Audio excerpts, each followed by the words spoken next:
দেখতে দেখতে গ্রীষ্ম পেরিয়ে বর্ষাকাল চলে এলো।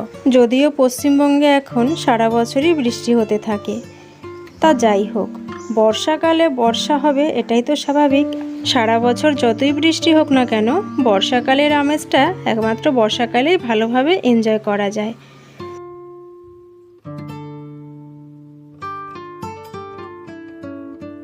শুভ সকাল বন্ধুরা, কেমন আছো? আশা করি সবাই ভালো আছো, সুস্থ আছো।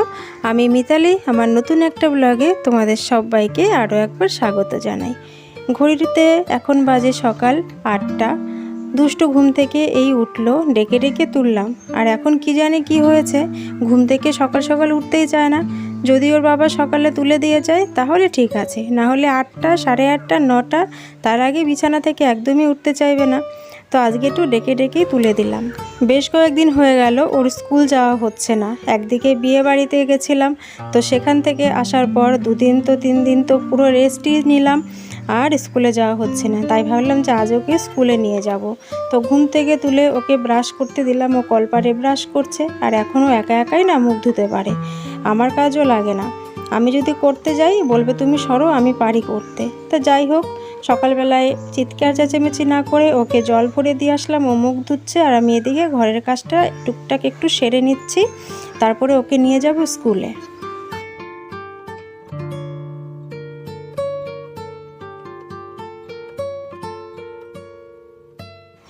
জানো তো বন্ধুরা, ঘরে এমন কিছু জিনিস আছে যেগুলো ফেলে দিলে পরে হয়তো কাজে লাগে, আর রেখে দিলে হয়তো কখনো কাজেই লাগে না। এই যে ঘরে কয়েকটা চার্জারের যে তার রয়েছে, সবকটাই কিন্তু নষ্ট। হয়তো চার্জে বসালে একদম কচ্ছপের গতিতে চার্জ হয়, তো ফেলে দিলে আবার দুষ্টুর বাবা তখন হয়তো খুঁজবে বা আমার কাছে চাইবে যেগুলো কোথায়, তো ফেলেও দিতে পারি না। আবার এদিকে গুছিয়ে রেখে ঘর হয়ে যায় ভর্তি। তো অনেক কিছুই আছে এরকম ঘরের যেগুলো হয়তো কাজে লাগে না, কিন্তু গুছিয়ে রাখতে হয়। কখন চাইবে সেটাই বোঝা বড় দায়। তো বিয়েবাড়ি থেকে আসার পর জিনিসপত্র তো ঘরের খুব একটা গোছানো হয়নি, সবই অগোছালো। জামা কাপড় থেকে শুরু করে সাজার জিনিসপত্র, পুরো ঘরটাই অগোছালো। তাই ভাবলাম আজকের থেকে শুরু করব টুকটাক করে ঘরগুলো গোছানো। তো গতকাল শাড়িগুলো কেচে তুলে রেখেছিলাম, যদিও সেগুলো আয়রন করা হয়নি। আর আয়রন একা একা করতে না অনেকটা সময় লাগে। দুষ্টুর বাবাকে বললে উনি তো আবার করে দেবে না। আর যদি বাজারে দোকানে দিতে যাই আয়রন করতে, তার জন্য তো আলাদা টাকা লাগবে। আর দোকানে দিয়ে আসলে যে সেই শাড়ি কবে ফেরত পাবো সেটা তো তার কোনো নিশ্চয়তা নেই, 1 মাস পরও দিতে পারে। তো সেই কারণেই ভাবছি বাড়িতেই শাড়িগুলো আয়রন করে নেব। যেদিন দেখবো একটু কাজের ঝামেলাটা কম, সেই দিনই শাড়িগুলোকে আয়রন করে রাখবো। আর এদিকে দেখো, ঘরে টুকিটাকি জিনিসপত্র একটু গুছিয়ে রাখলাম। তোমরা তো আগে দেখলেই জিনিসপত্রগুলো গুছানোর আগে বিছানাটা ঝেড়েছি। আর সকালে যদিও ঘরটা আমার মোছা হয়েছিল, তো ঘরে যেহেতু একটু কাজ করলাম, দেখো নোংরা জমে গেছে আবার, তাই ঘরটাকে একটু ঝাড় দিয়ে নিচ্ছি। তো রবিবার দিন যদি ফাঁকা পাই ভাবছি খাটের তলাটা একটু পরিষ্কার করব। এই বক্স খাট হলে এটাই হয় সমস্যা, খাটের নিচটা ভালো করে পরিষ্কার করা যায় না। তো একদিন ওই করবো আর কি, ঝাঁটার মাথায় হোক বা যেটা দিয়ে ঘর মুছি সেটা দিয়েই হোক, লম্বা কিছু একটা লাঠি বা ডাল বেঁধে নিয়ে খাটের তলাটা পরিষ্কার করব। অনেক দিন হয়ে গেল খাটের নিচটা পরিষ্কার করা হয় না। তো যাই হোক, ঘরটা দেখো ঝাড় দিয়ে নিচ্ছি।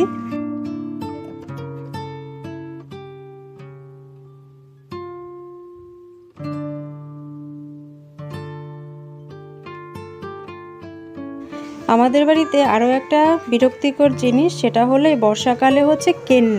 এখন যেহেতু বর্ষাকাল, তো কেন্নর উপদ্রবটা প্রচুর পরিমাণে বেড়ে গেছে। সারা ঘরে কেন্ন, লাল কেন্ন, কালো কেন্ন, তাদের আবার ছোট ছোট বাচ্চা। তো উঠোনে কি হয়, এক জায়গায় বিড়া পাকিয়ে থাকে কেন্নর কতগুলি বাচ্চা। তো আমি কি করি, উঠোন ঝাড় দেওয়ার সময় যদি কোথাও দেখি এরকম একসঙ্গে অনেকগুলো বাচ্চা রয়েছে, আমি ঝাঁটা দিয়ে বাড়ি মেরে ফেলি। না হলে কি হবে বলো তো, এইগুলো বড় হয়ে সারা বাড়ি জুড়ে থাকবে ওদের, কি বলবো। তো সেই কারণে আমি মেরে ফেলি। যতই গন্ধ বেরোক, যতই যাই হোক, কিছু হোক না কেন, আমি কেন্ন না একদমই সহ্য করতে পারি না। কখন যে খাওয়ার পাতে পড়বে সেটাই হচ্ছে একটা চিন্তার বিষয়। সেই জন্য কেন্নগুলো আমি ওইভাবেই মেরে ফেলি। এতে তোমরা আমাকে খারাপ বলো কি ভালো বলো, যাই বলো না কেন, সারা বাড়ি জুড়ে যদি কেন্ন থাকে একদম অতিরিক্ত, তো সেই কারণে ওগুলো ওইভাবে মেরে ফেলি। আর এদিকে রাতের কিছু বাসন ছিল, সেই বাসনগুলো কলপাট থেকে মেজে নিয়ে আসলাম। আর গ্যাসটাও খুব একটা নোংরা নয়, রাতে বৃষ্টি হয়েছিল, প্রায় তখন 12:30 কি 12টা ওরকম হবে, রাতে বৃষ্টি হয়েছিল। তো রান্নাঘরটায় দেখি পুরো জলে ভেসে আছে, আর এই গ্যাসের ওপরটাতেও দেয়াল বেয়ে বেয়ে জল পড়েছে। তো জলটাকে আগে ভালো করে মুছে নিই। গ্যাসটা রাতে যদিও পরিষ্কার করাই ছিল, কিন্তু জল পড়ে পুরো ভেসে রয়েছে। যেহেতু ওপরে টিনের চাল, আর হনুমানে লাফিয়ে লাফিয়ে টিনের চালগুলোর একদম দফারফা করে দিয়েছে। তো এখন দেয়াল বেয়ে বেয়ে না জল পড়তে থাকে।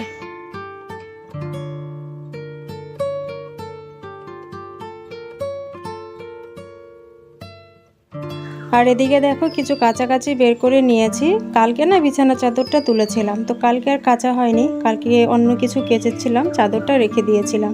কারণ বর্ষাকাল তো, এই দেখি রোদ ঝলমলে আকাশ, আবার এই দেখবো খানিকক্ষণ বাদে কালো মেঘ করে এসেছে। তো এই হয় বর্ষাকালে, আর বর্ষাকাল যেহেতু শুরু হয়ে গেছে, এটা চলবেই। তো বন্ধুরা, আজকে তোমাদের সঙ্গে আমি আমার একটা ব্যক্তিগত কথা শেয়ার করব। সেটা হলো, বলতে পারো আমার নিজস্ব মতামতই। আমরা যারা ইউটিউবার বা বড় ইউটিউবার কিংবা ছোট ইউটিউবার, আমরা অনেকের ভিডিও দেখি। সব সময় যে বড় বড় ইউটিউবারদের ভিডিও দেখি সেটা কিন্তু নয়, আমরা অনেক ছোট ছোট ইউটিউবারদের ভিডিও দেখি। তো কি হয়েছে, অনেককেই দেখি এত পরিমাণে অন্যকে নকল করে, তো সেটা না খুব একটা ভালো লাগে না, চোখে লাগে। তো একে অপরের ভিডিও দেখি বা আমরাও দেখি, সবাই দেখে। তো নকল করো, কিন্তু সেটা যেন অতিরিক্ত মাত্রায় না হয়ে যায়, যাতে তোমার অস্তিত্বটাই আর খুঁজে পাওয়া না যায়। এমনভাবে একে অপরের প্রতি বা একে অপরের ভিডিও দেখে নিজেও চেষ্টা করো করার মতন, কিন্তু এমন কিছু করো না যে তুমি তোমার নিজের অস্তিত্বটাই হারিয়ে ফেলো।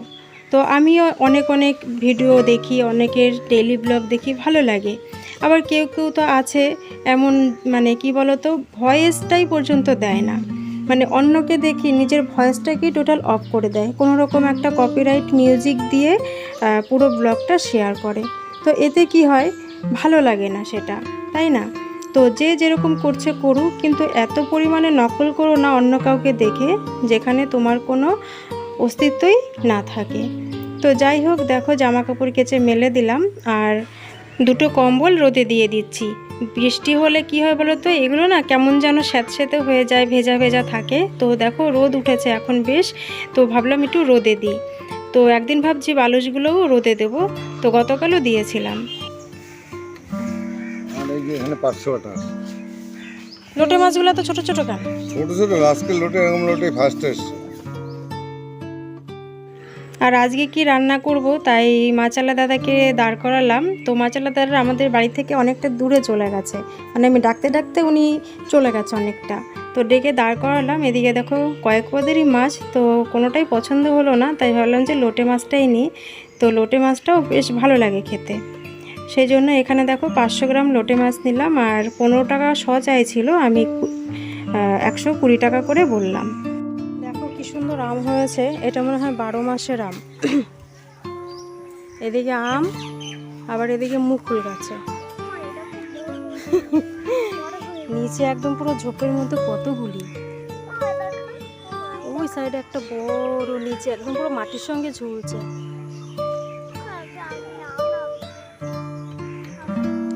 ধরে না, মারবে।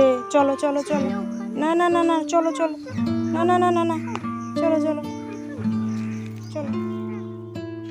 আর এদিকে দেখো মাছ নিয়ে বাড়ি এলাম, তারপর আকাশের অবস্থাটা দেখো, এদিকে কতগুলি জামা কাপড় কেচেছি, আর এদিকে আকাশ পুরো কালো হয়ে গেছে, এক্ষুনি নামবে। দেখো পুরো আকাশটাই যেন একদম পুরো কালো, একদম ঘুটঘুটে অন্ধকারের মতন হয়ে গেছে। তো যাই হোক, নামুক বৃষ্টি, বর্ষাকাল মানে বৃষ্টি হবেই, আর এটাই স্বাভাবিক।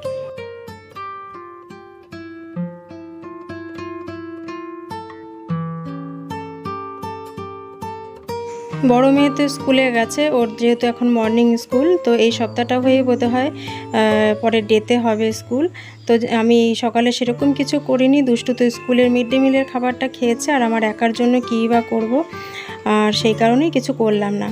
বড় মেয়ের আস্তে আস্তে অনেকটাই এখনও টাইম মানে লাগবে ওর আসতে, তো আমি এতক্ষণ বসে থাকবো, খিদেও পেয়ে গেছে, তাই ভাবলাম যে না, ঘরে কাঁঠাল আছে, তো একটু মুড়ি নিয়ে নিই। তো দেখো এদিকে কাঁঠাল আর মুড়ি নিয়ে নিচ্ছি।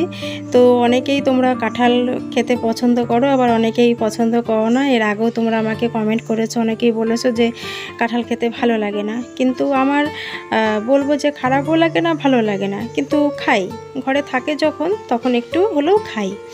তো খেয়ে দিয়ে তারপরে রান্না বসাবো, রান্নাঘরে চলে এলাম, মাছটাও কেটে নিয়েছি। তো প্রথমে ভাত বসাবো, বড় মেয়ে এসে ভাত খাবে, আর স্কুল থেকে এসে না ও খেতে চায়, এখন সকালে একটু চা বিস্কুট খেয়ে যায়, আর এমন টাইমে বাড়িতে আসে যে ওই টাইমে কিছু খেলে দুপুরের ভাতটা খেতে পারে না।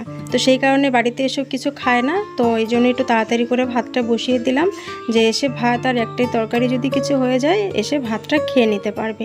আর আজকে লোটে মাছ করেছি, লোটে মাছের একটু অন্যরকমভাবে লোটে মাছটা করব, আর একটা করব নিরামিষ তরকারি।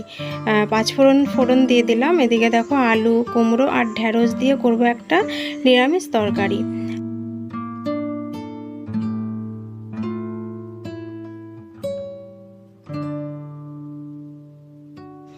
অন্যান্য দিনের থেকে আলাদাই করব আজকে লোটে মাছটা, শুধু মশলা দিয়ে করব। অন্যান্য দিনের মধ্যে করলে তো আলু দিই, আজকের আলু দেব না।